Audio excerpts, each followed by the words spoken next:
भाइयों और बहनों, आज जब आप सब पंचायत घर में आए तो आपने बाहर एक फूलों से भरा हुआ पौधा देखा होगा। खूब बढ़िया फूल आया है उसमें।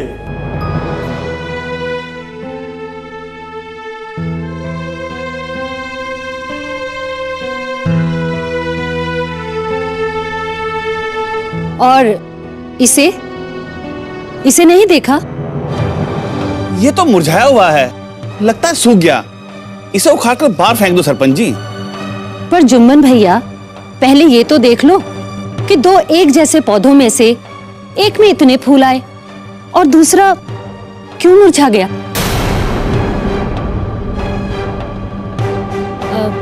तुम बताओ बच्चों। उसे कोई पानी नहीं देता होगा और इसे धूप, खाद और पानी नहीं मिलता होगा। दोनों बच्चों की बात सही है। तो एक जैसे पौधों में से एक को हवा, पानी, खाद, धूप सब मिला, उसमें फूल आ गए, वो खिल गया, और दूसरा मुरझा गया।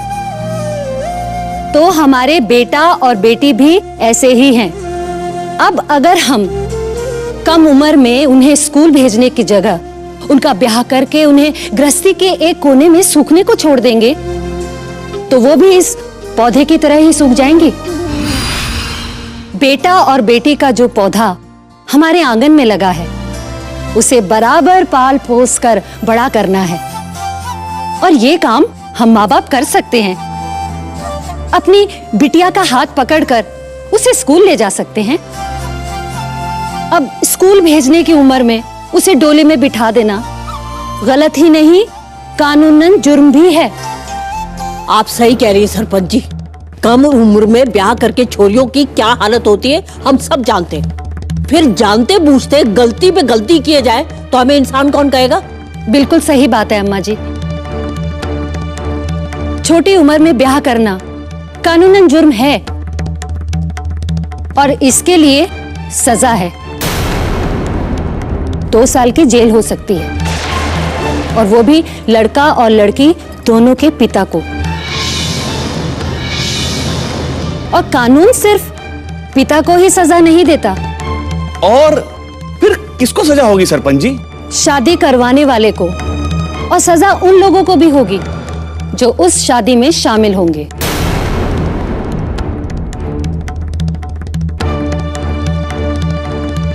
अब अगर किसी ने भी राजपुरा में कम उम्र में अपनी लड़की का ब्याह किया तो ये पंचायत उसके खिलाफ सख्त कदम उठाएगी। मैं तो आप सबसे यही कहूंगी कि इसे रोकने में पंचायत की मदद करें। तुम भी ध्यान रखना बच्चों, अगर कहीं भी ऐसा होते देखो या अपनी सहेली के साथ ऐसा होते सुनो तो तुरंत पंचायत को खबर करना। जज साहिबा, मुझे अब और कुछ नहीं कहना। बहुत बहुत धन्यवाद सरपंच जी। अब समय आ गया है आज के फैसले का।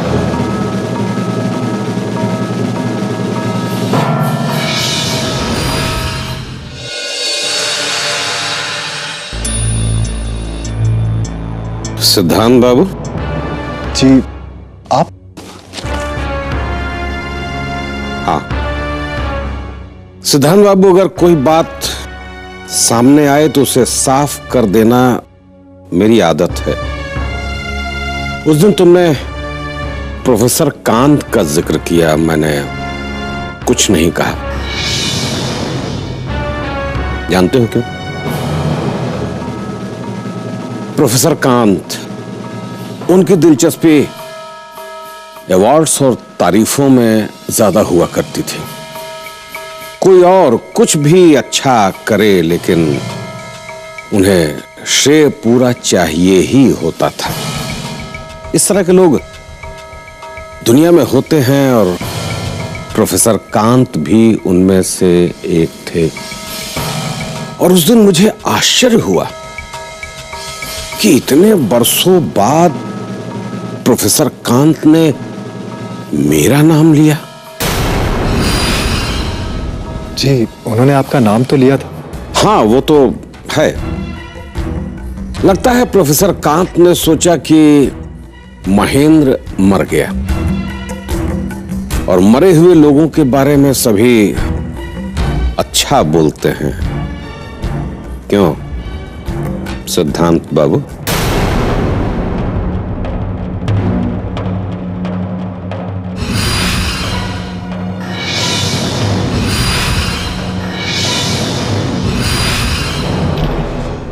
Order order order. अदालत ने देखा कि अपनी इच्छा होने के बाद भी लड़कियां स्कूल नहीं जा पाती हैं, अपना बचपन ठीक से जी नहीं पाती हैं। उनके माँ बाप उनकी छोटी उम्र में उनका ब्याह कर देते हैं, फिर गृहस्थी की जिम्मेदारी, बच्चों की जिम्मेदारी सब उन पर आ जाती है। हमारा पूरा बचपन खत्म हो जाता है। तो जैसा कि आपने देखा, लड़का और लड़की दोनों बराबर है। लड़कियों को भी पढ़ने का पूरा अधिकार है। इसलिए अदालत आप सबसे एक प्रार्थना करना चाहती है कि आप हमारे इस अधिकार को हमसे नहीं छीनेंगे। अब मैं सरपंच जी से एक काम करने की अनुमति चाहती हूँ। हम बच्चों ने इस प्रार्थना को एक बोर्ड पर लिखा है, जिस पर आप सभी माँ बाप अपने दस्तखत करें और हमें यकीन दिलाएं।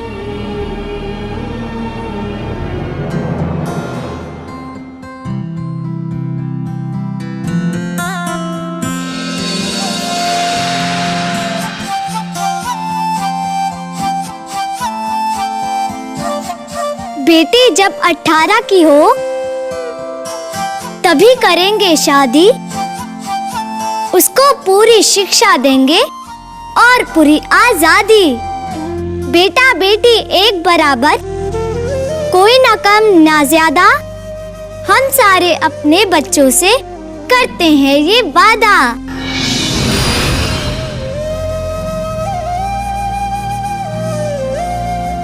अगर सभी पंच और गांव वाले राजी हों तो मेरे ख्याल से हमें बच्चों की ये बात मान लेनी चाहिए।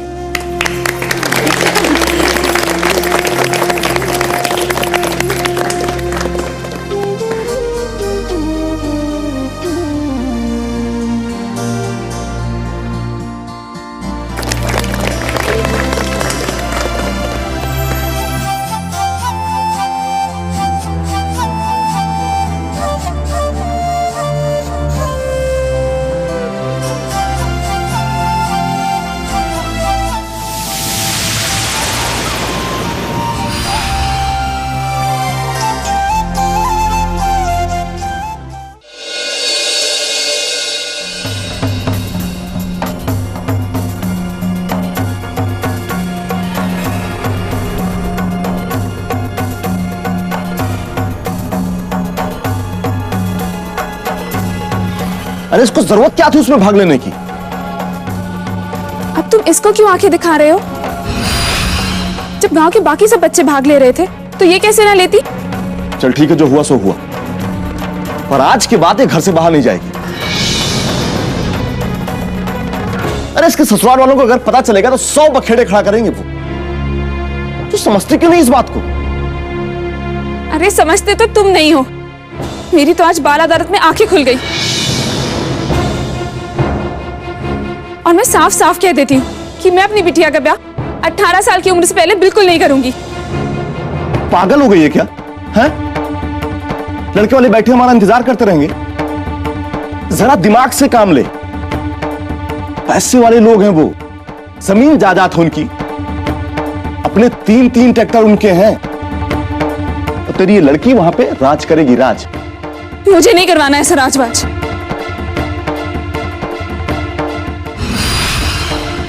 जहां मेरी बेटी का बचपन ही जल जाए और पैसा होगा तो होगा उनके पास, मेरी बिटिया के भाग में होगा तो खूब मिल जाएगा उसे।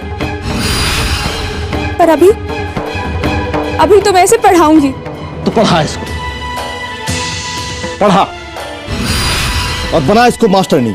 पर जलाना तो इसको चूल्हा चौका ही है ना। अरे छोरी है ये, छोरी। और एक बात कान खोल के सुन ले, मैंने उनको जबान दी है, तो अब मना कर दो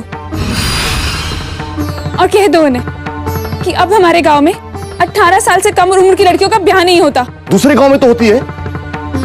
हम सुनैना का ब्याह दूसरे गांव में करके आएंगे। और अब बस तू अपना ये चबर चबर बंद कर। मैंने एक बार जो कह दिया सो कह दिया।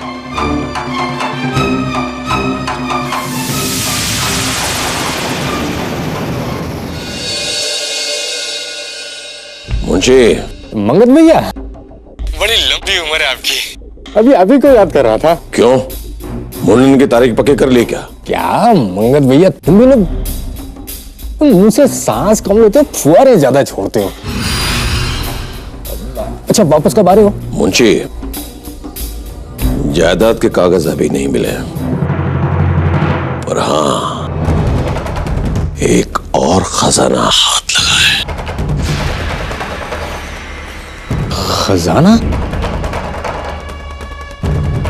हाँ मुंशी, खजाना।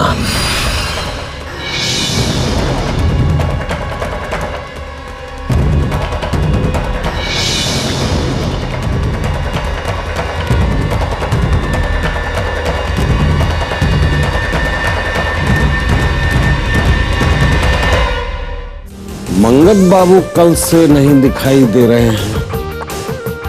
कहीं तुम्हें उनकी चिंता तो नहीं सता रही है?